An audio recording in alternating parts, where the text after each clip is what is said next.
Welcome to Trifecta Collective, Finding the Root with Megan and Shannon, the podcast, where we dive deep into all things health and wellness to help you find health and healing inside and out for now and forever. Hello and welcome to Trifecta Collective, Finding the Root with Megan and Shannon. I'm Megan Abbott, owner and founder of the holistic health practice Trifecta Collective. And this is my co-host and head practitioner, Shannon Callery. Welcome to the podcast. Hi. So today, following up on a couple episodes ago on hydration, we are talking about minerals today. And minerals are so important, and we will get to all of the reasons why they are so important. And also, there's so many minerals that we will talk about here. We'll talk about, if you're familiar with HTMA, hair tissue mineral analysis, so we're going to touch on that and talk about that, because that's a big way that a lot of people like to look at minerals and mineral balancing. We're going to talk about the importance, where to get certain minerals, over if you are interested in magnesium, which is basically everyone. We'll talk about the different forms of magnesium and which ones kind of do what, and pick and all that kind of stuff. And I feel like we always get a lot of questions, especially on social media, about magnesium, especially with cortisol regulation things. So yeah, why don't we just dive into what are minerals? What are the minerals? And we have some big categories of minerals. So we'll start to dive into those too. Yeah, so minerals are very, very important, and mostly because our body doesn't make these on our own. So we have to get them from dietary or supplemental sources. Realistically, with the way the soil is now, it's not a bad idea to consider getting these from an additional supplemental form, whether that's they're in your multivitamin, you're taking a electrolyte packet every day, maybe using a little bit of salt in your water. It's a good idea to add some extras in, just because the body can't make this on their own. And then when it comes to the minerals that we're going to talk about today, I think there's a couple missing from here, but these are the main ones. So there's macro minerals and then there's trace minerals. When we think of macro minerals, we're going to think of I was going to say essential minerals, and that's not the word electrolytes. That's the word I was looking for. So calcium, phosphorus, potassium, magnesium, sulfur, sodium, chloride. Those are all the really big ones. Those are the macro ones. Our body uses those for a ton of different functions, which we're going to go over here in a second. And then we have the trace minerals. So those are iron, boron, chromium, iodine, manganese. I always mess this one up. Molybdenum. I think that's how you pronounce it. Selenium, silicone, zinc, lithium, copper, and there's a couple other ones too that aren't listed, but those are probably the ones that you hear talked about the most. Yeah, and all of the. Go ahead. Go ahead. There's a little bit of a lag. Okay. Yeah. And, I think some of these trace minerals, we will dive into a little bit deeper here today too, because there's some really important ones. Big ones I think of are the zinc and copper. Even, lithium plays a really big role in mental and emotional health. And so, things like selenium, iodine, those are really important for thyroid health. So we'll we're not going to touch on all of the trace minerals to do a deep dive, but we'll definitely touch on a few of these bigger ones a little bit more. Yeah. Yeah. So just to give you guys an idea of how important these both macro and trace minerals are, is both of these act as cofactors for enzyme reactions in the body. They play a role in maintaining the pH balance in the body. They facilitate the transfer of nutrients throughout the body. They help with proper nerve conduction, tissue growth. They play a role in hormone health, digestion, and structural and functional support of the body. So there's tons of stuff that these minerals are doing throughout the body. And it's also, we'll get into this a little bit more when we talk about the HTMA testing, but minerals are really kind of a game of cofactors. Like, it's not just about one specific mineral. They kind of play into each other, and we need multiples to make sure, things are functioning right. It's not just about one. Exactly. And it really, for a lot of these, it comes down to ratios. And when we start to talk about the HTMA, we'll talk about these and why some of the levels don't even matter as much as the actual ratios of these some of these minerals to each other, and they signify different things. And we'll talk about that. The other thing I wanted to touch on before we move on, and I feel like in the last week or so, I've all of a sudden seen a resurgence of this. I don't know if it's like I saw one post and now I'm seeing like, a whole bunch of posts come up about this, but about pH and doing like pH diets and drinking, certain types of water to help with pH. Like, here's the thing, like, this has been around for a while. Our body is supposed to regulate itself, and our body just like naturally regulates the pH. And if we're too acidic, if we're too alkaline, like, this becomes an issue. But our body has checks and balances for this.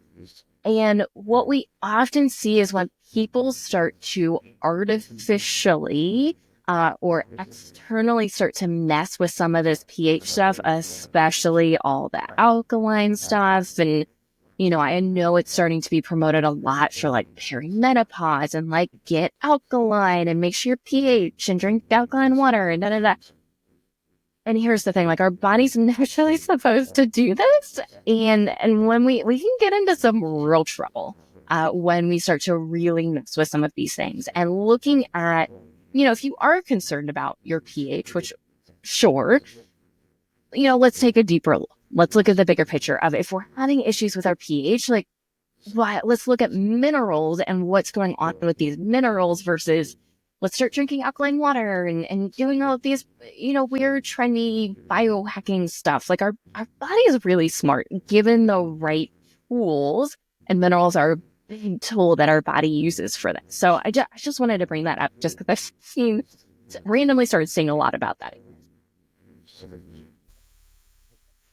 Yeah, it's funny you mentioned that. We were away this past weekend, and I saw in an alkaline market or store when we were out. And it's so hard for me to not like just roll my eyes a little bit, because it's exactly what you said. If your body is too acidic or, whatever, why? We always have to be asking the why to figure out like what's going on, because clearly there is some imbalance going on in the body to lead you to that point. So again, we personally feel like that is just another potential marketing tool to sell products, and, just another hype thing that's kind of like a Band-Aid fix for most people. And I get it. Like, it's social media. Tons of that stuff is promoted all the time, but just, it's important to remember to like logically think through this and remember that our body is very, very smart, like Megan was saying. And realistically, if everything's in balance, the body would naturally balance that out on its own. Yeah. And I would just caution just in general, because I know there's so many health and wellness products out there around this topic and many, many, many others. Like, look, when it comes to these, when we have chronic issues, there is no quick fix. There's no magic pill. There's no magic supplement. There's no magic water bottle. There's no magic mat or thing that's going to like magically fix you. Now, if you've got some extra money and you want to spend some money on some biohacking stuff to just like pick it up a little bit, yeah, for sure. If you're doing, bigger protocol work, I know Shannon and I have both invested in like a sauna, and there are various tools like that, which once again, it didn't fix anything. It is a tool to help support through a specific process. And there's, still a lot of value and a lot of health benefits from sauna use on a regular basis anyways. And if you've got mold and heavy metal issues, just doing the sauna isn't going to fix all of your issues. Yeah. Yep. So just something to think about. I'm glad you mentioned that there. I have seen a rise in people talking about that again. So I think it's good that we covered that. Yeah. So a couple things that we wanted to mention too when it comes to minerals, specifically just three that we're going to talk about here.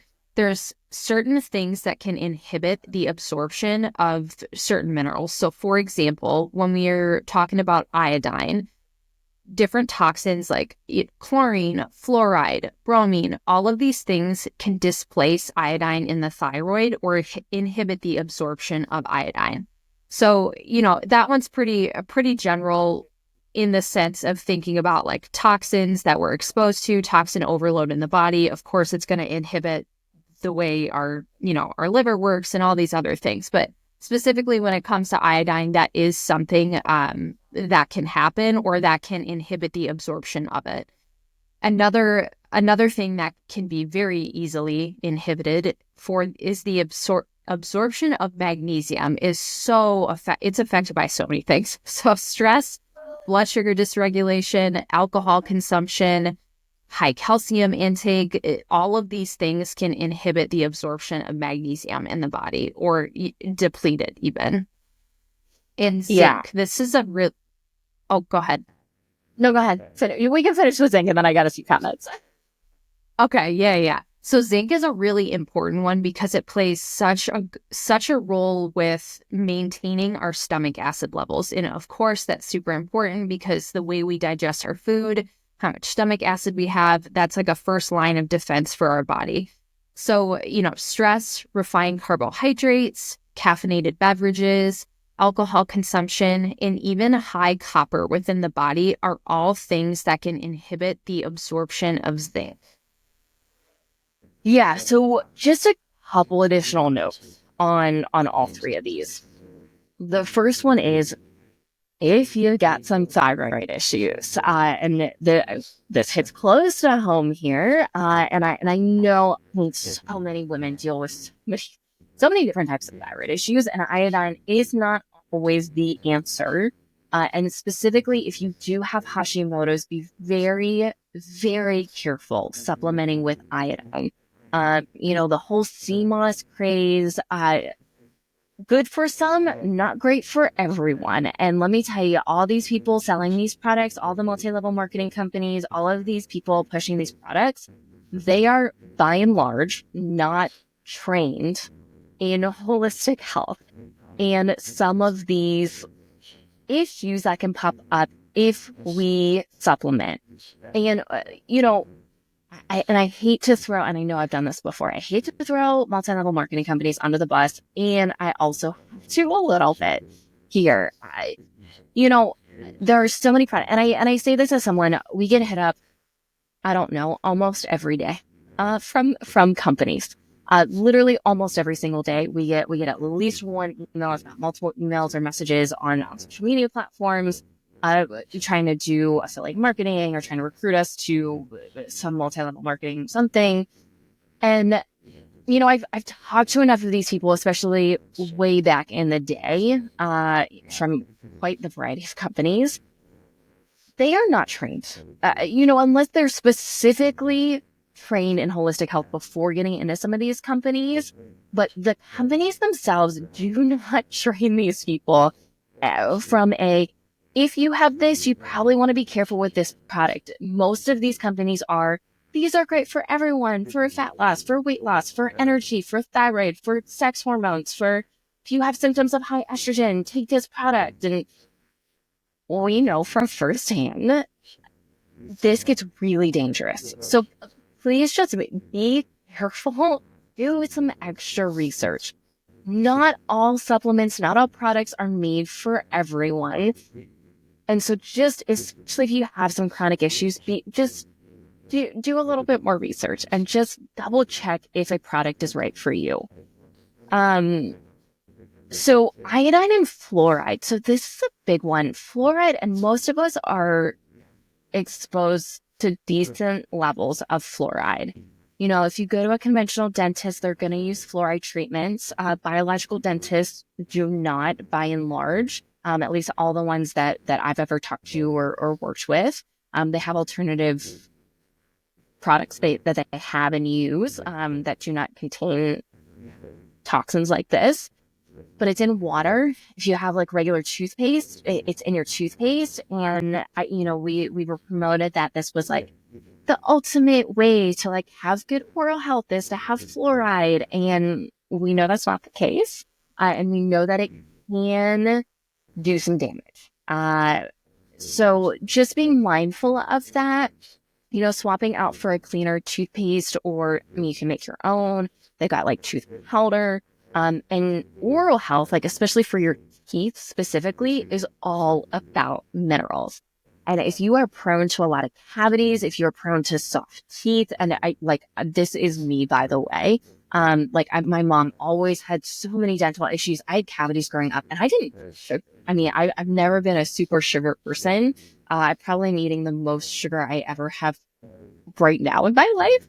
Not necessarily a bad way, but, from an enjoyment standpoint and, making little goodies and stuff myself. But,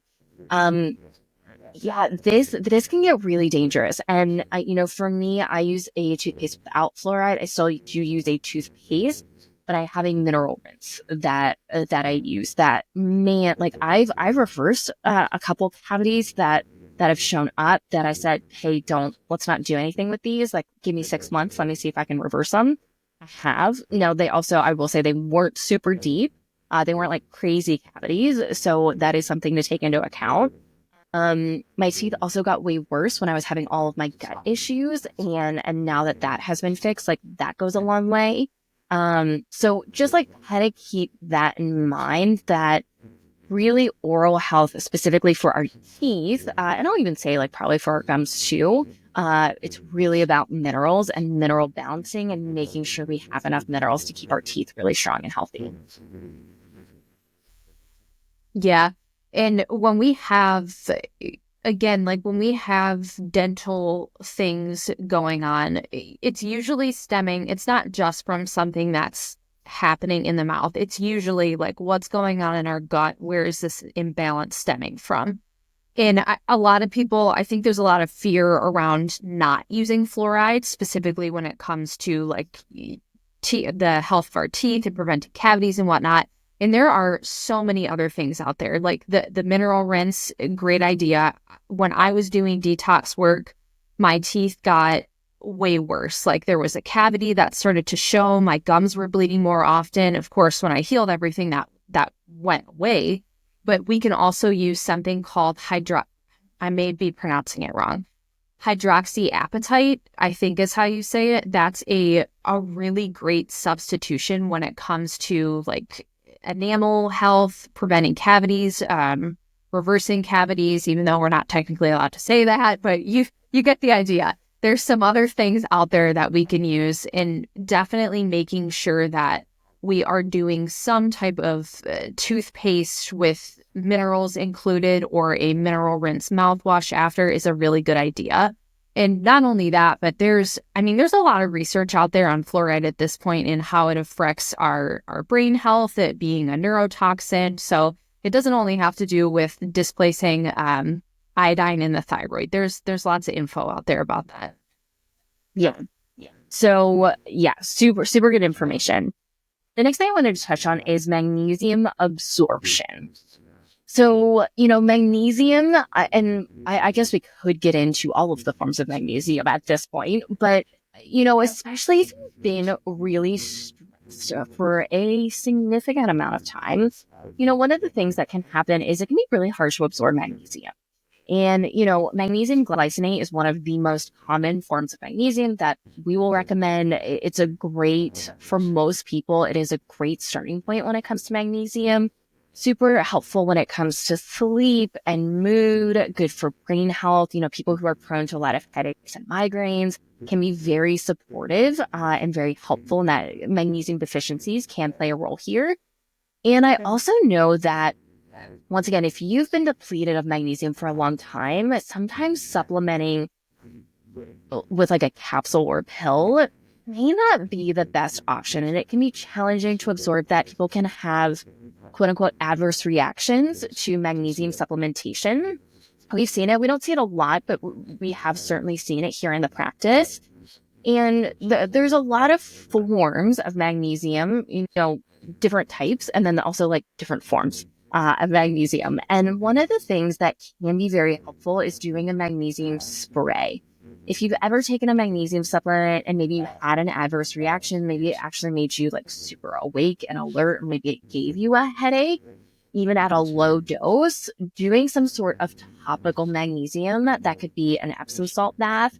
That could also, for me, I always have magnesium spray on hand. And if I, have had a really stressful day or a few days, I'll just put that spray a few sprays on the bottom of my feet before bed. And man, does that go a really long way. Yeah. The magnesium spray or like topical lotion, and mostly you're going to see that as magnesium chloride when it's in those forms, because that's a really easy way for the body to absorb it. That can make the world of difference for, helping people sleep better, dealing with high stress. Like you were just saying, that it truly is a great option for people who are not tolerating capsules well. Yeah. And if you have, like a lot of restless leg issues, if you have a really hard time just like relaxing in your body, it feels really fidgety, oftentimes magnesium can be really, really helpful. And once again, sometimes just the supplemental form doesn't quite cut it and do what we need it to do. And also, if you're taking a bunch of supplements and your liver is not in the best place to be able to, properly absorb and disperse it, poor little liver does so much, and sometimes it just can't do anything else. And so doing it something topical through the skin can be just a different option. It doesn't have to go through the liver quite as much and doesn't put as much pressure on the liver, which can go a really long way.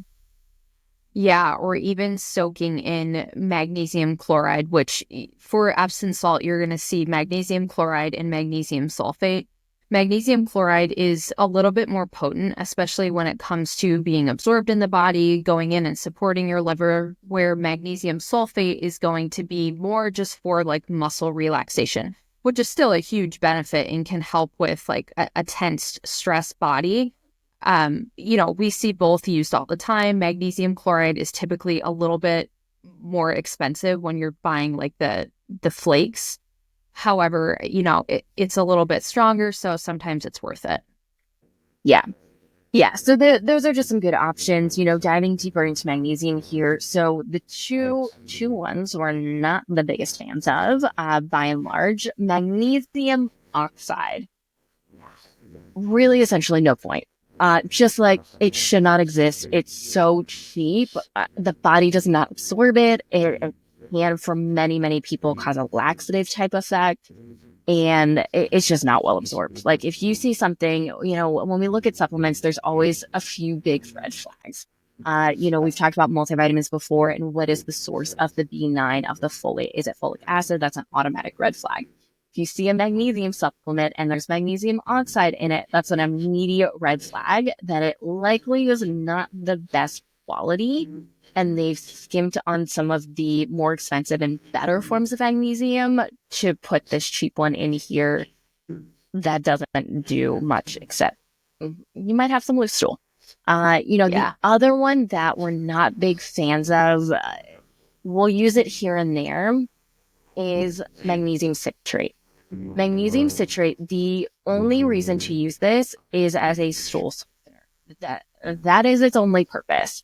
And I remember I had constipation issues for a lot of my life, and I had sleep issues for a lot of my life. And I remember one of the practitioners I worked with recommended the supplement Calm, which I don't know if it's been a minute since I've looked at it, but it used to be just straight up magnesium citrate. And I remember when I started on that, one, it did not help me sleep. And two, I went from constipated to explosive loose stool. And I was like, this is not good either. I would like somewhere in the middle. But she didn't know, and she didn't understand, which was, mind blowing to me, that she was a trained practitioner who did not know this. And it was the same program that I frequently talk about that I'm not the biggest fan of, because they don't train their people correctly. This is another big one here. So just be careful if you do see something with magnesium citrate, know that it is a stool softener. There's a time and a place for that. If you're using it long term to help with bowel movements, not great. We obviously would like to dig a little bit deeper into understanding, why is this happening, and let's support those mechanisms versus let's just give you something that's going to cause loose. Yeah. I can't tell you how many different practitioners I worked with that gave me magnesium oxide and magnesium citrate just to, the purpose was to move the bowels, but it never went further than that. Like, they expected me to stay on that and use it. And again, if that's happening, like, it's okay if we're using it for a short time, maybe while we're doing a detox protocol. But the whole point is we need to figure out why you're not going to the bathroom, not the Band-Aid fix, even when it comes to supplements. So, and then just because you had mentioned the Calm supplement, I want to talk about a better version. So there's a form of magnesium called L-threonate. This is really, really great for brain health, nervous system regulation, depression, anxiety. This specific form crosses the blood-brain barrier. It's also good for migraines. This would be the form, that and sometimes magnesium glycinate, that I would recommend when it comes to like nervous system health, trying to get some extra support when it comes to stress. This is much, much better than like the Calm supplement. I know it's nice because you can drink it in powder form, but ultimately this L-threonate form is going to be so much more effective for your body. Yeah, so just like to be really clear, this is the only form of magnesium that crosses the blood-brain barrier, which is really important to understand that it is the only form. It is also more expensive as a result. Yeah. So, Life Extension has a good one. I've taken that in the past and really liked it.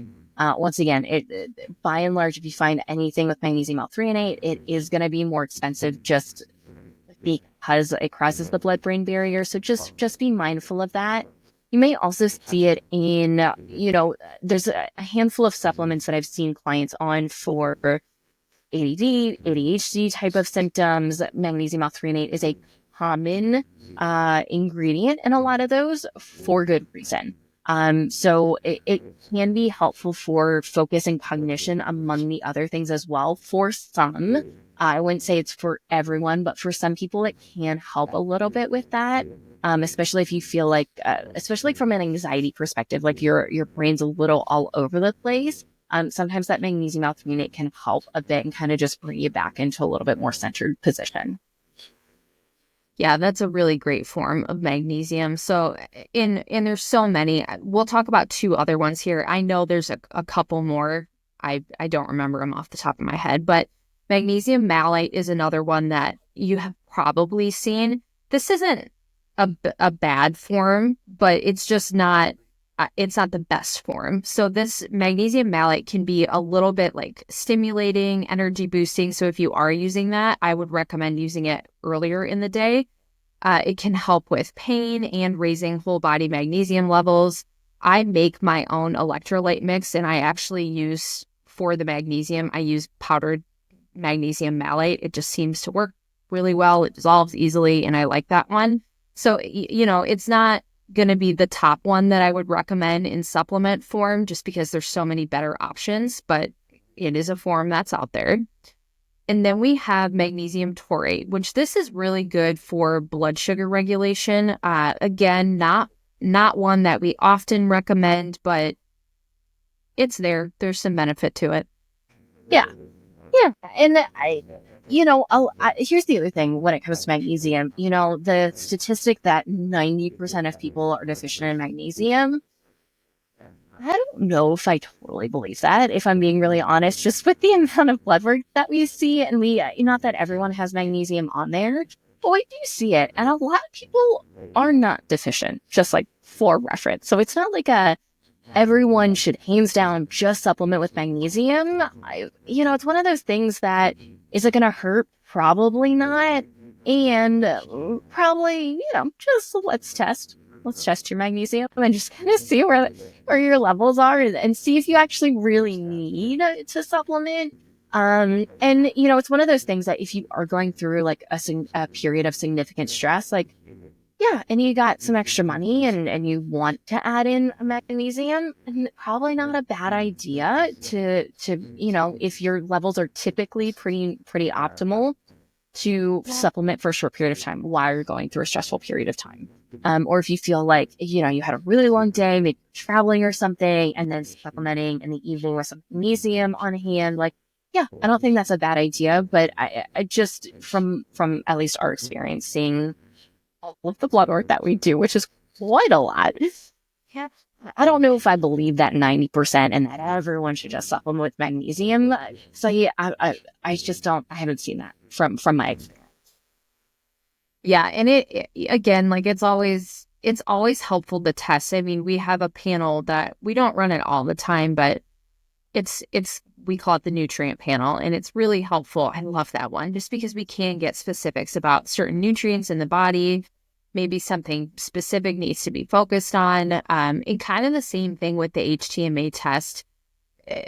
It can be helpful, especially if you are solely focused on like, what do my mineral balances ratios look like in the body? But those are both going to be things that I would say they're good tests if you don't have any big root issues going on, or if you just did a ton of work healing root issues and you want to focus on really like getting specific and balancing out nutrients and minerals, then those are two good tests to do that. Yeah, and I want to dive into that more. I just want to make one other comment, or a couple comments about the zinc, since you brought it up. So zinc, please do not supplement zinc all by itself for a long period of time. When it comes to these ratios, when it comes to these minerals, once again, the ratios are the most important piece of this. And if you over supplement with zinc, you are going to throw off your zinc and copper ratio, which can be very dangerous. And you do not want, that is in particular, of all the ratios that are out there, that is a really important one. And you do not want to mess with that. So, if you're sick and you want to take zinc for 3 or 4 days just to like support your body while you're actually sick, that's fine. Great. For me, I always have zinc lozenges on hand. That's what I'll use when I'm sick. And I never take it outside of that. And it's never for more than 3 or 4 days, because I've had a lot of issues with my own zinc levels and zinc and copper ratios. And so just be very mindful of that. And if anyone ever puts you on straight up zinc, a practitioner or anything, ask some more questions. Let's dig a little bit deeper. And, we've done that, I think, once, just because someone's zinc levels were so low. But it is very, very, very rare in our practice that we ever recommend just supplementing with zinc without doing a zinc and copper at a 15-to-1 proper ratio. The other thing I want to say about zinc. So if you have a parasite overload, it can be really challenging to get your zinc levels to an optimal level. And I don't know the exact mechanism behind this, but it's so consistent. We see this all the time where people with like especially significant parasite overgrowth issues, just the zinc levels are tanked. And it's really hard, even for supplementing, really hard to get those back to an optimal level. So just kind of keep that in mind, that if you are really struggling with getting your zinc levels up into a more optimal level, it might be worthwhile to take a deeper look at the parasite piece of this. Yeah, I mean, and it's certainly zinc is an easy one, or, a very, very important one in the body. But in general, like parasites, that's kind of what they do. They feed off this stuff. They steal nutrients from the body. So again, that's why it's always important to take a look at the root issue of what may be going on in your body, because that's what causes like a lot of these imbalances. If we have something like that, they steal our nutrients and it throws everything else off. So again, just like remembering to consider looking at the root cause is very, very important here.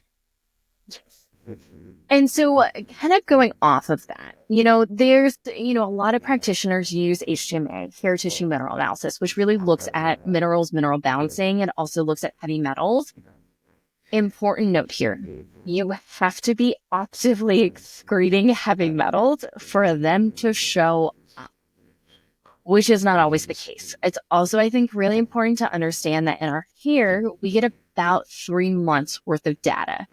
So if you've only been focusing on maybe supporting liver detox pathways or doing what's called provoking, like a provoking protocol, and you've only been doing it for a week, a month, probably not gonna work.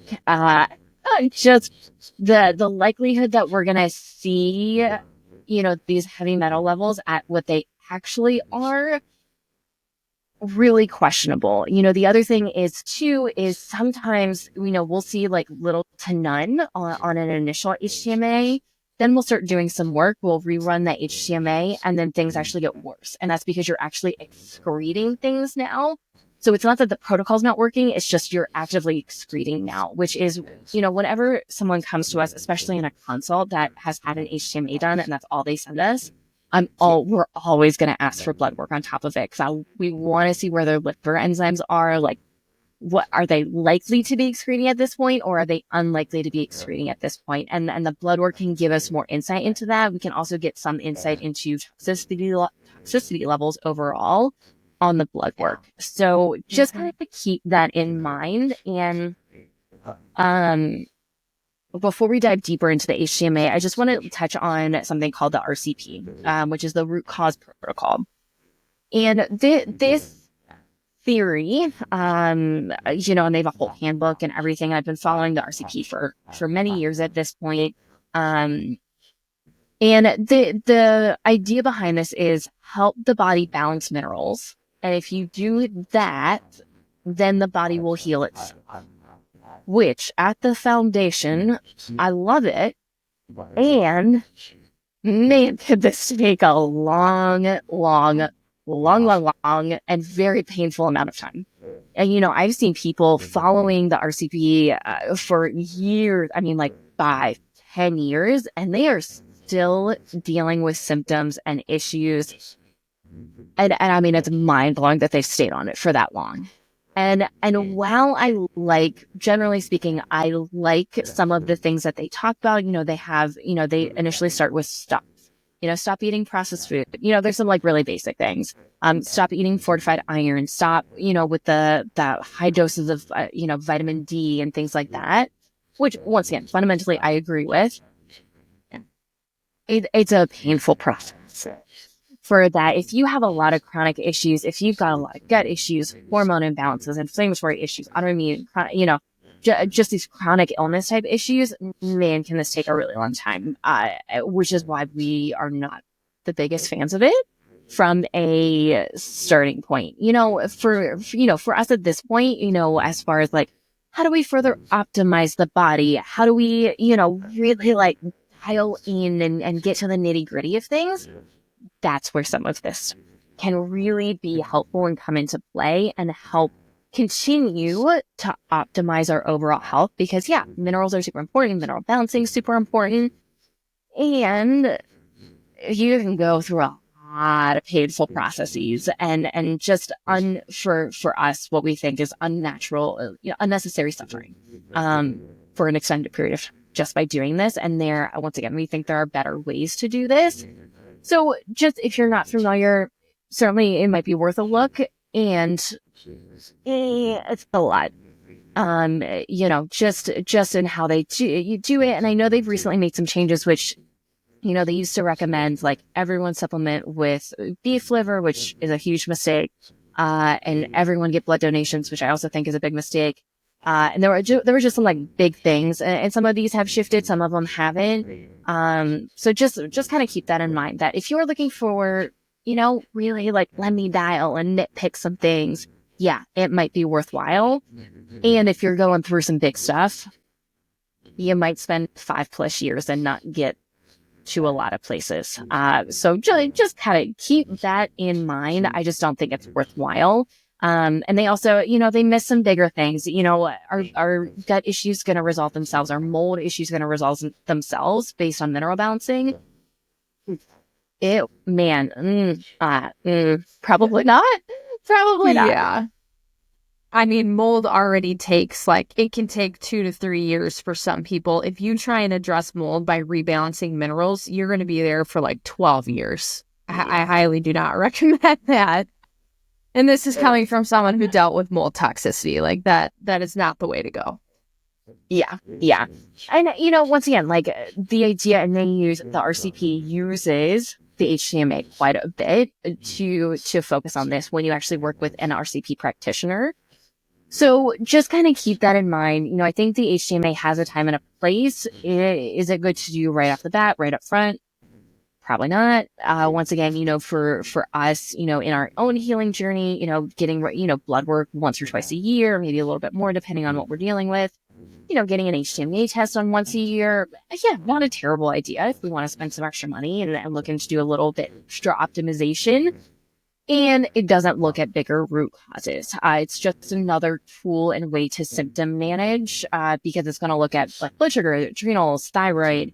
Yes, once again, yes and no on the heavy metal piece, but it also doesn't give us, really good insight into gut health and the immune system and, other types of nutrient deficiencies and things like that. So if someone's only using the HTMA, probably ask some more questions and just dig a little bit deeper into making sure that you're not being just symptom managed, that they are looking at the bigger picture and bigger root causes, knowing that thyroid issues, adrenal issues, blood sugar dysregulation, these things are symptoms and not big root causes.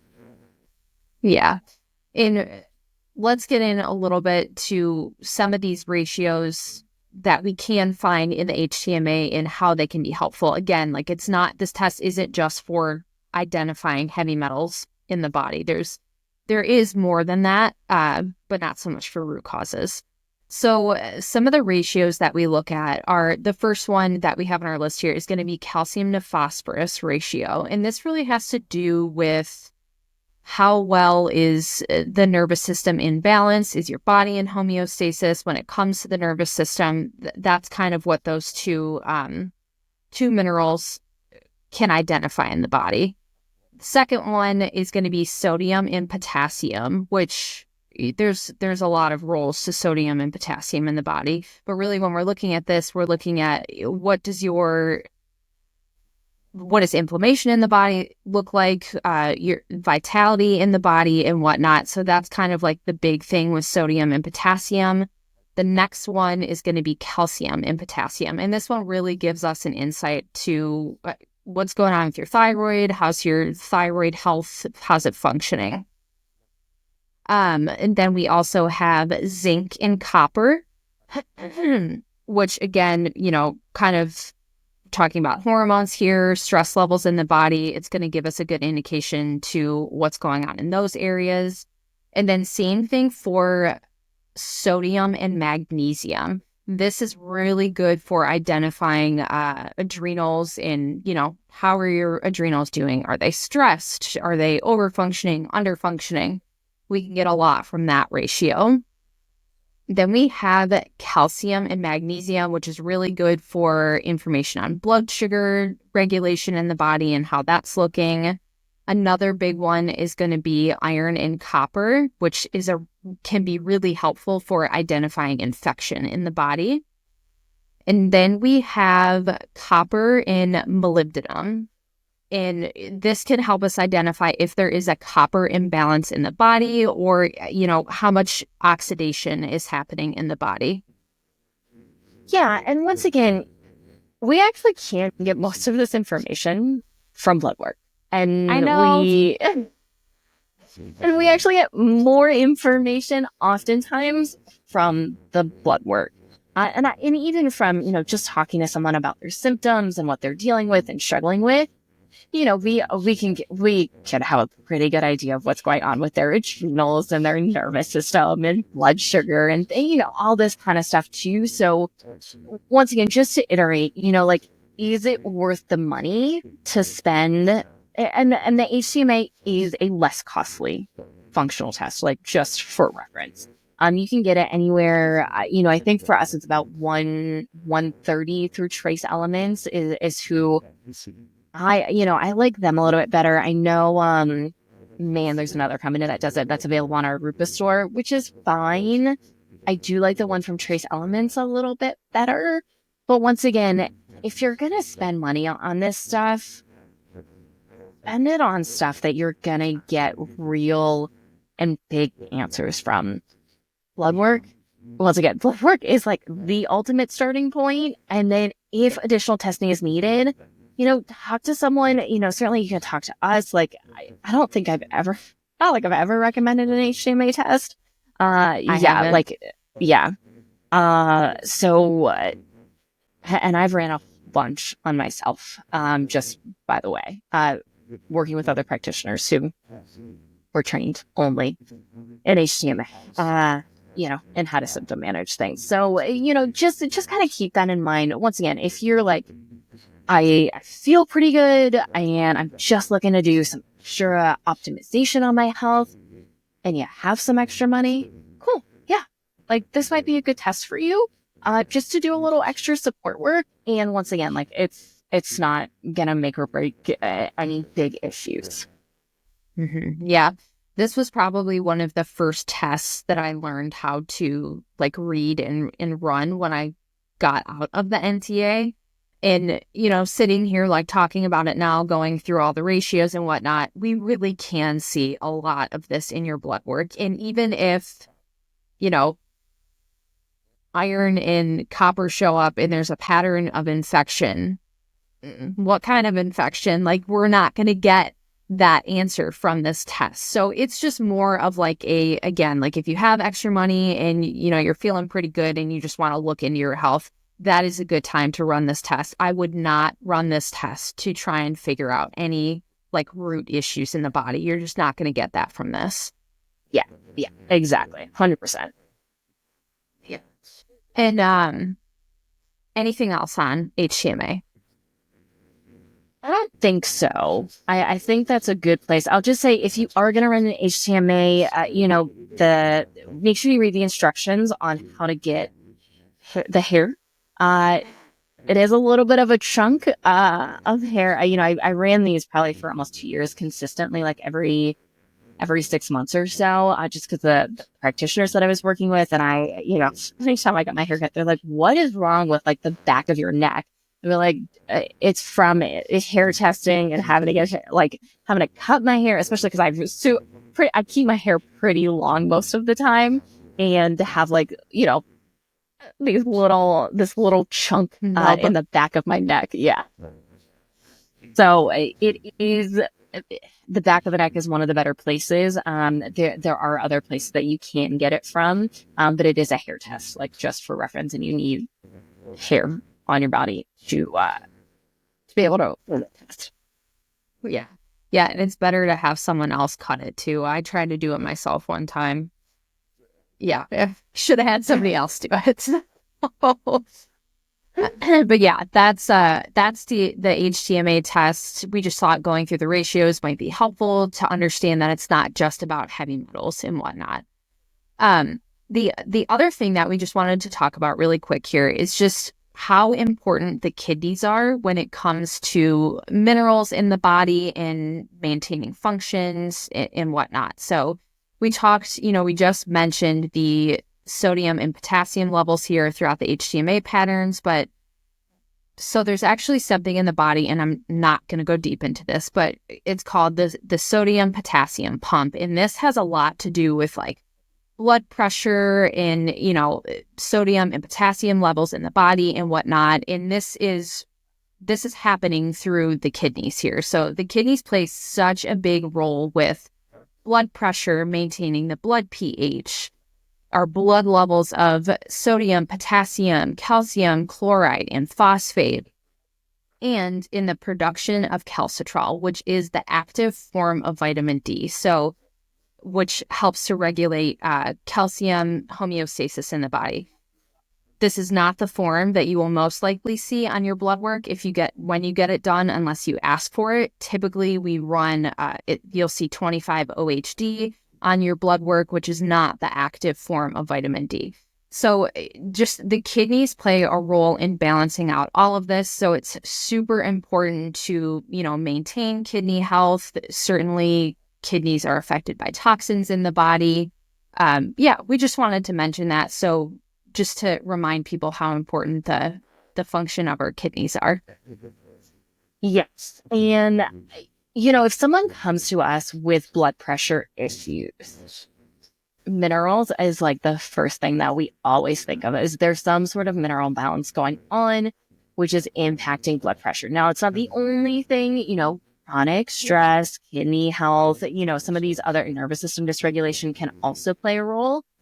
And understand that minerals and mineral balancing plays a massive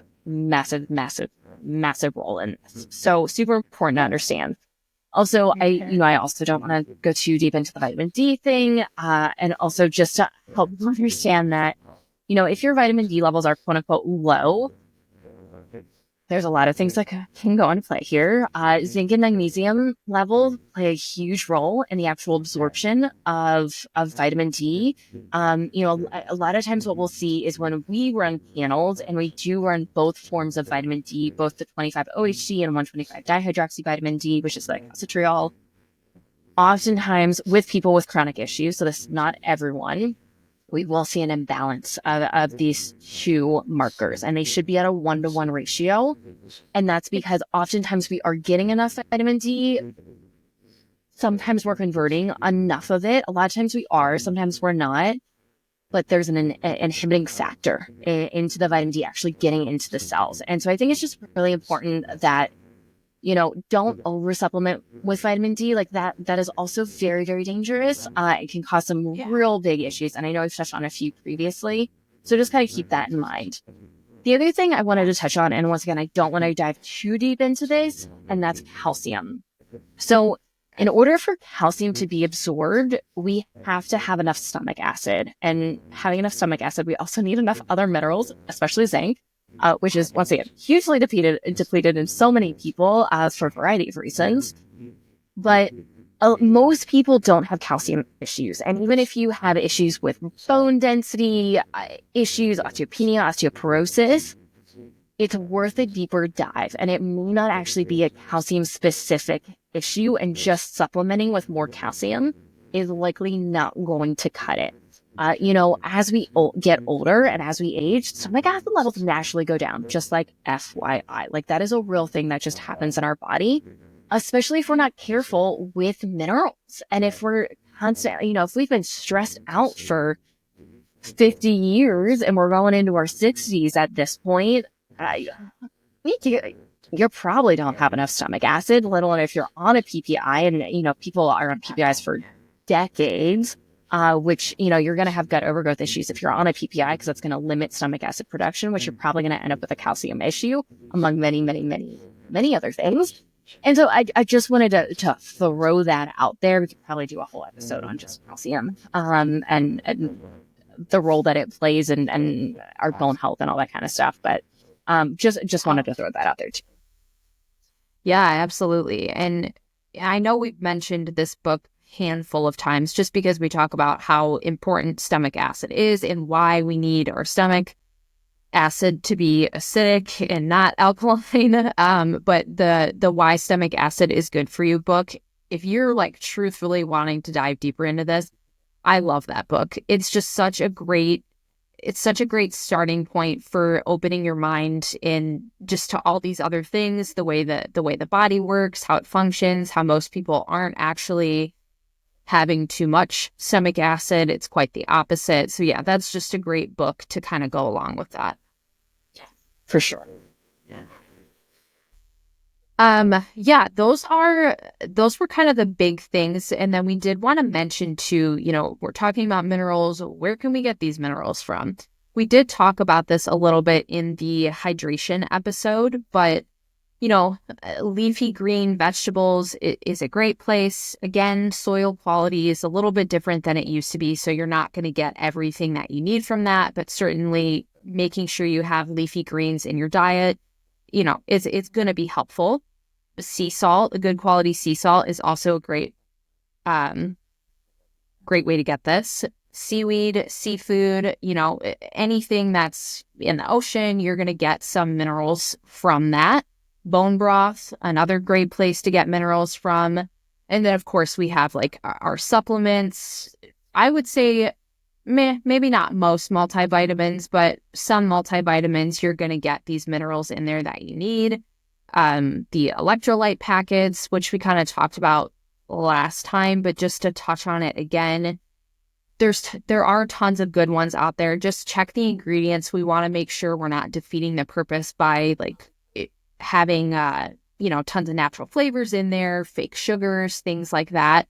Just try and have the fullest ingredients that you can, sodium, potassium, magnesium. We always recommend getting the ones without the flavoring in it. If they're coming from like natural flavors and whatnot, that's just going to be the best for your body.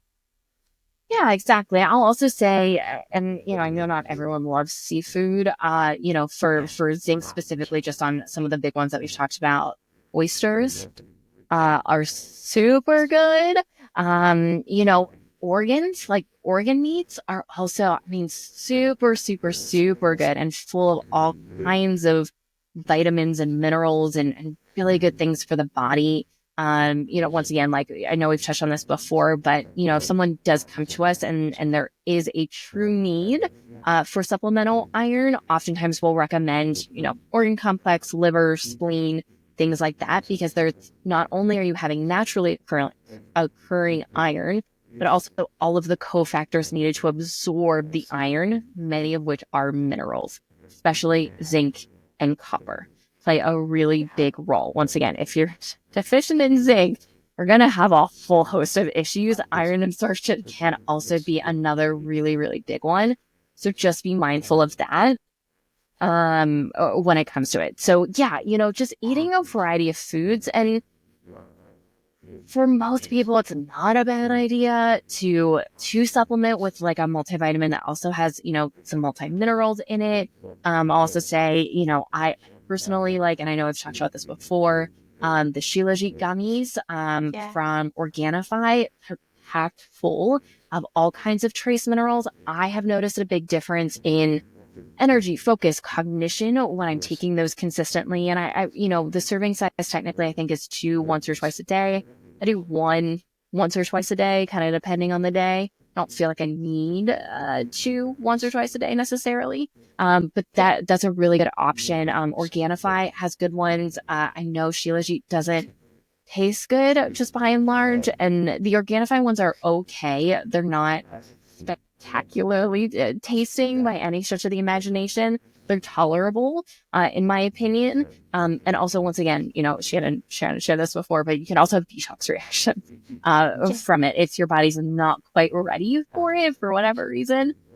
So something to think about. Everyone's different. Every body's different. So just always keep that in mind. Yeah, that was my experience. I knew I still had some heavy metal work to do, and I took those and it was not good. It wiped me out for a couple days. So yeah, just same as everything, no one supplement is going to be good for every person at, certain times, but I'll keep you posted because I'm doing my heavy metal work right now. So I'm very excited to see, like, once I get done with it, can I tolerate them again? Can't wait to find that out.